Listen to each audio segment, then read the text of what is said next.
Good morning, friends. It is early morning today. We're doing a video tour of the garden, and welcome back. This is Charity. I'm growing in South Louisiana in zone 9. We got a really great growing season and things have been in the ground for quite some time, so let me show you around.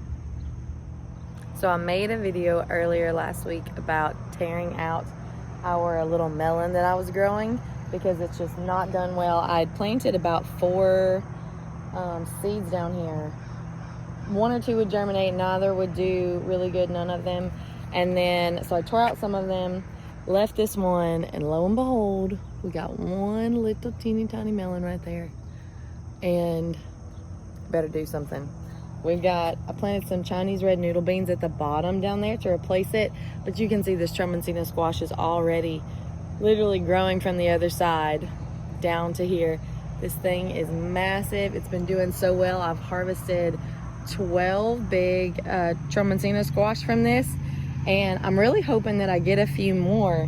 I've been seeing a little bit of growth on these branches out here on the ground, but I'm not sure if I'm gonna see any more from this vine at all. There's a few little babies up there, and so I'm hoping that I get a couple more because it is growing in the walkways, out there, out the back, into the yard. You can see one that I pollinated. So this thing has been well worth its time. It's looking a little bit rough right now, but I'll prune some of that growth off here pretty soon.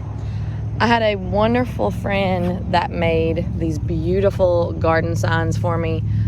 All throughout the garden, you'll see them. I love them. She burned them with a wood burning kit and then put a waterproof, I think, lacquer on top of them. These things are just beautiful. These black-eyed Susans grow so well here. The borage is spilling out.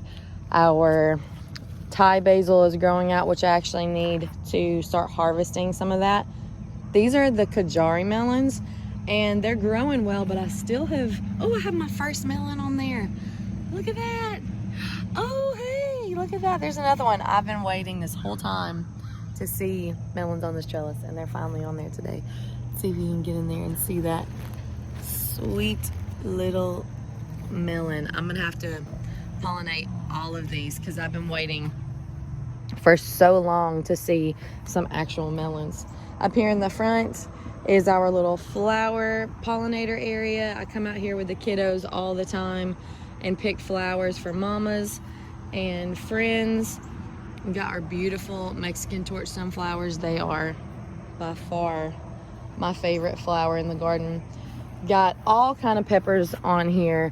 The Jimmy Nardellos are doing great. I'm just waiting on them to turn red. You can see those garden signs. I've got quite a bit of celery hiding back here in the back that we'll start harvesting soon to make juice and smoothies. The little habanada over here is finally putting on some peppers now that this big marigold fell over and gave it a little bit of sun. I've been harvesting some of these banana peppers. We've been harvesting shishito peppers, but you can see there's quite a bit still in there that needs to be harvested. I saw the other day, we got our first little bell peppers back there. We've got our Sugar Rush peach peppers down there that I'm just waiting to turn. There's also, what else do we have in here? There's some jalapenos back there, some cubanelles back there, all kind of peppers growing. I brought this Swiss chard from the back playground area, and it needs a little home in the garden. And these Tabasco peppers actually are from last year. This plant was in the ground last year, and tried to save it throughout our freeze that we had. We had a couple of nights in the 20s this past winter, which is a little bit cold for us. I think we had one day in the teens, and it was not. I was like, what is happening in South Louisiana today?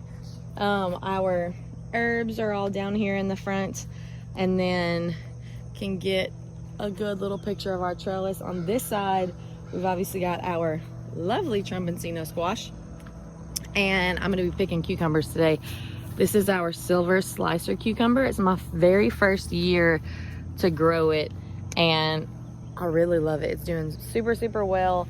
It's growing really fast. I've picked some to pickle, and they're really crunchy, and I've even missed a couple. There's some I can see laying down there on the ground that I missed, and they're really not they're not too unusable. Man, this right here is my strawberry spinach, and I was so hopeful and excited about this. I saw the picture online when I was buying seeds, and I thought, I 100% want to grow that. Looks amazing. And if you let it grow, it makes a beautiful bush that I believe you can eat the spinach leaves, but it also produces these really long red berries that look so cool. Put it in here. I was really excited about it. I was hoping that it would kind of fall out over this area with red berries, but it has become my crap trap. I am all the time getting slugs and caterpillars and snails and all the things. You can see it's just riddled in there. Not gonna grow, but it's keeping everything else alive, so I think we're gonna keep it, and I'm gonna try to put more of it in the garden in areas where I'm having issues.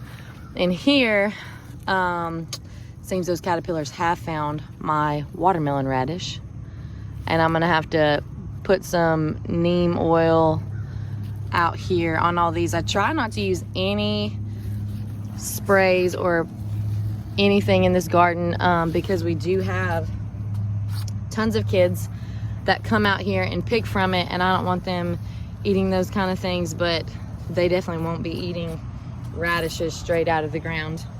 My husband and I own a martial arts and fitness gym. You can see this is a main road right out here. We're right off the highway, but we started this when COVID happened. We had a garden in our home, and we had lots of members in apartments that weren't able to get outside and were stuck at home with no green space in tall apartments. And so we thought, why not do the garden? People can come here, be outside. We have the space, grow something lovely, and we love it. It's really taken off. Our kids come out here often. We're always picking food out of the garden, and it's a super special place for us. These yellow torch Mexican sunflowers are so beautiful. I love the color of these. They're so pretty. You can see, man, these little window bites window box cherry tomatoes. That's a mouthful right there. I loved because they're small, they're compact, and I don't have to worry about trellising them. The kids can reach them. I have a 2-year-old and a 5-year-old, and so they can come out and easily grab some off of here. Oh, I see you. And so we grew these. I did not see a single ripe one. You can see that they're really dense. They are very thick, so it was quite hard to see when they were ripe. I lifted it up to see if I had some ripe ones, and some caterpillars had done some major damage in there.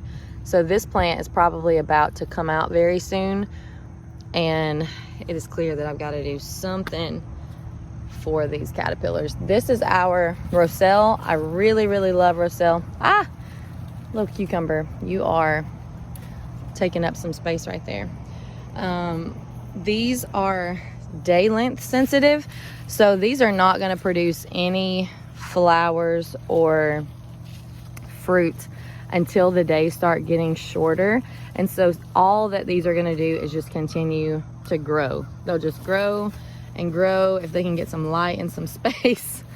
And once I pull these cucumbers out and these eggplant that you see right in here, got some flowers on those. Once these eggplants come out, these will have a ton of room to get really big, and then once the days start getting shorter, we'll start getting flowers, and I'll use this to make jam and mainly for juice. I really love Roselle juice. It's so good, and reminds me of my days of living in Thailand.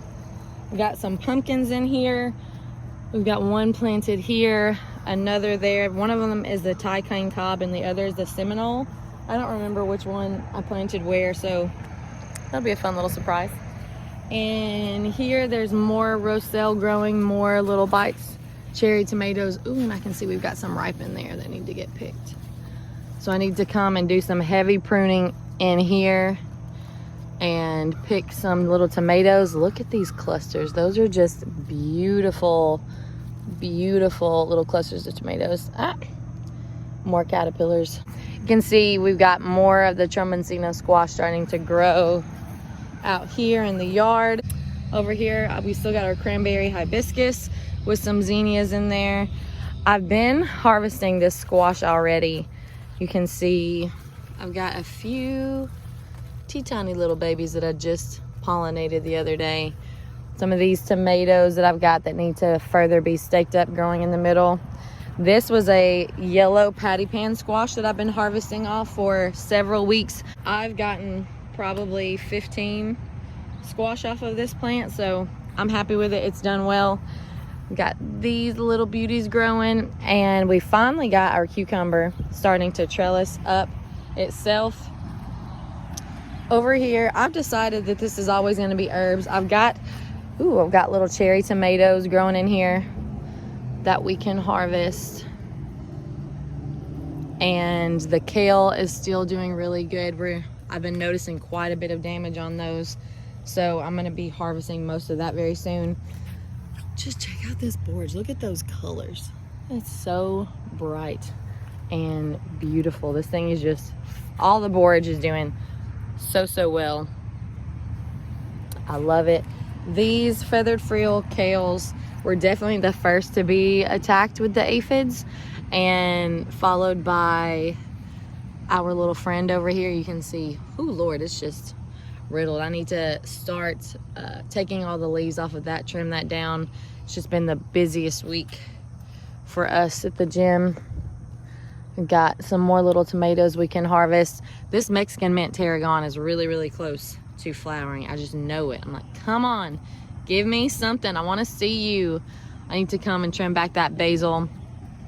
I've had a couple people ask what these are, and actually, so these were holding up small trees that we had planted along the parking lot at the business. And we opened this business in August, and it was obviously like brutally hot, but we had to have a certain number of trees for city permitting.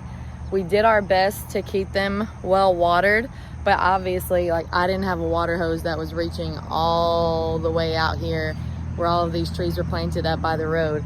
So some of them did not make it. And when those trees died and I started expanding the garden and needed a few stakes, I was like, hey, there's some stakes. And I just haven't taken the time to take that a little bit of wiring off of there. We've got more greens. These are sun gold cherry tomatoes, and I will grow them every single year. They're the sweetest cherry tomato I've ever tasted, and I love it. I'm growing them every single year. I've already decided. Our cucumbers in the back are doing well. They're starting to grow up and grab that trellis. Got a few determinate tomatoes in there. I ripped out the other squash and I put in some callaloo and red leaf amaranth that I had already started. The tomatillos are doing well still. Our Swiss chard is doing well, getting a little bit of bug damage. Our Dr. Witchies is still just pale as all get out. And I don't know if maybe it's supposed to be that way. Haven't figured it out.